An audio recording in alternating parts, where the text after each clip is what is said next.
ચલો ગાઈસ, સોમનાથ કિચનમાં આપ સૌનું હાર્દિક સ્વાગત છે. તો આજે બનાવવાના છે આપણે સ્વીટ કોર્ન, એટલે મકાઈની એકદમ સરસ મજાની ચટપટી અને તીખી ને મસાલેદાર વાનગી બનાવવાના છે.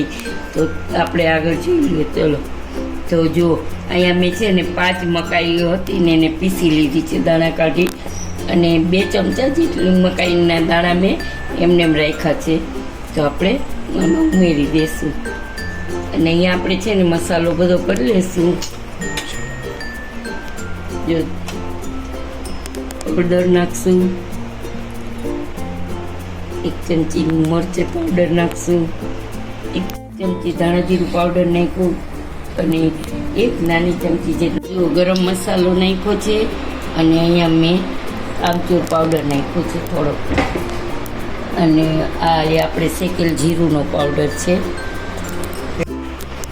અને આપણે નિમક સ્વાદ અનુસાર નાખશું. અને અહીંયા મેં છે ને 2 લીંબુ લીધા, 1 લીંબુ લીધું છે, 2 ફાટ છે એ આપણે ઉમેરી દઈશું. સ્વીટ કોર્ન છે એટલે સ્વીટનું ગળાશ નાખવાની કંઈ જરૂર નથી. અને અહીંયા ધાણા ભાજી આપણે છે એ ઉમેરી દઈશું. અહીંયા આદુ મરચાંની પેસ્ટ છે એ આપણે નાખી દઈશું. અને હવે છે ને આપણે જો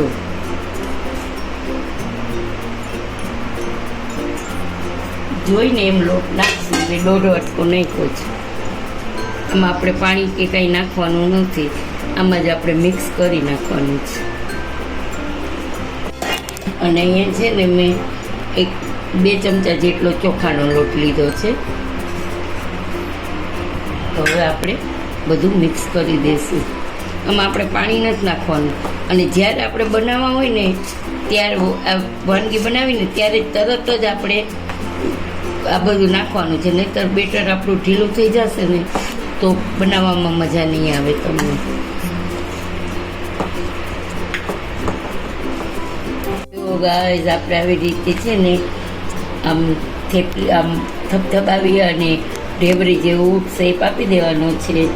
તો આવી રીતે બનાવી અને રાખી દેવાના છે.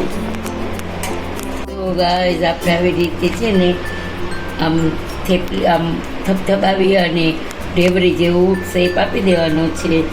તો આવી રીતે બનાવી અને રાખી દેવાના છે. અને આપણું ઓઇલ આવી ગયું છે, આઈ થિંક આવી જ ગયું છે. તો આપણે હવે એમાં તેલ આવી ગયું છે, તો આપણે એમાં જ ઉમેરી દઈશું, એમાં જ નાખી દઈશું તળવા માટે.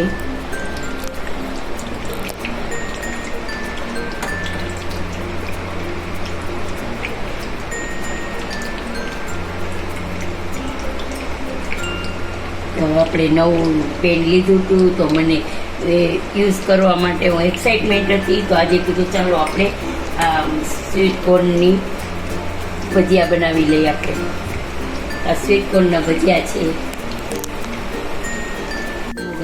આપણે બધા ભજીયા છે સ્વીટ કોર્નના, એ ભજીયા આપણે પલટાવી લઈશું, અને મસ્ત એકદમ પિંક કલરના આવા થાય એટલે આપણે કાઢી લઈશું. તો જે ઓલી સાઈડ પર, અને મેં અત્યારે ગેસ મીડિયમ કરી નાખ્યો છે, કારણ કે અંદરથી એકદમ સરસ રીતે ચડી જાય. તો જેવો ગાય આપણા ભજીયા રેડી છે.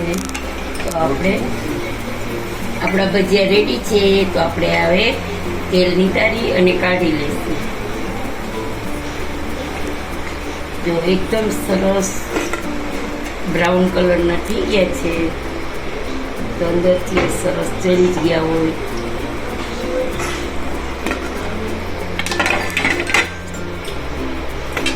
હવે આપણે આવી રીતે બીજા નાખી દઈશું.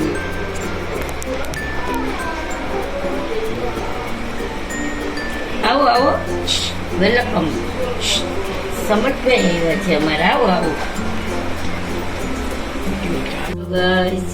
આજનો આ જો રેસીપી કેવી લાગી તે જણાવજો. સ્વીટ કોર્નના ભજીયા, અને એમાં મેં છે ને એક આપણે નાના છોકરાઓને ન ભાવે આવી રીતે તો મેં એને લોલીપોપ કરીને બતાવ્યું છે. તો અમારા સમજ નાતી છે એને લોલીપોપ ખાવું હતું તો લોલીપોપ બનાવ્યું છે. તો આજની આ રેસીપી તમને કેવી લાગી તે જરૂરથી જણાવજો. લાઈક કરજો, સબસ્ક્રાઈબ કરજો અને તમારા ફ્રેન્ડ સર્કલમાં શેર કરજો અને બેલ બટન પ્રેસ કરજો. તો જરૂરથી કમેન્ટ બોક્સમાં જણાવજો કે સ્વીટ કોર્નના ભજીયા તમને કેવા લાગ્યા. જય શ્રી કૃષ્ણ.